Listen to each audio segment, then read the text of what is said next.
నంద్యాల జిల్లా నల్లమల అడవుల నుంచి వడివడిగా శ్రీశైలం చేరుకుంటున్నారు. శ్రీశైలం అడవులలో ఎత్తైన కొండపై నుంచి పాదయాత్ర చేసిన మహిళా భక్తురాలికి బలమైన గాయాలయ్యాయి. నడవలేని స్థితిలో ఉన్న భక్తురాలిని అటవీశాఖ సిబ్బంది జోలిలో మోసుకొని వచ్చిన ఘటన వెలుగులోకి వచ్చింది. భక్తురాలిపై మానవతా దృక్పథం చాటుకున్న అటవీశాఖ సిబ్బందిని అధికారులు అభినందించారు. వివరాల్లోకి వెళితే కర్నూలు జిల్లా ఎమిగనూరుకు చెందిన మహిళా భక్తురాలు పాదయాత్ర చేస్తూ ఎత్తైన కొండపై నుంచి కాలు జారి కింద పడి మహిళా భక్తురాలికి నడుము విరిగిపోవడంతో భక్తురాలు తీవ్ర ఇబ్బందులకు గురైంది.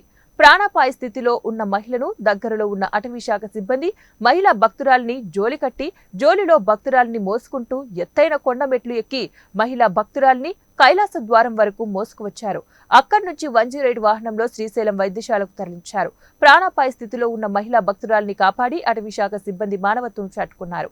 ఎమిగనూరు నుంచి నిన్న బయలుదేరి ఆత్మకూరు అడవి నుంచి కుటుంబంతో కలిసి శ్రీశైలానికి పాదయాత్ర చేశారు.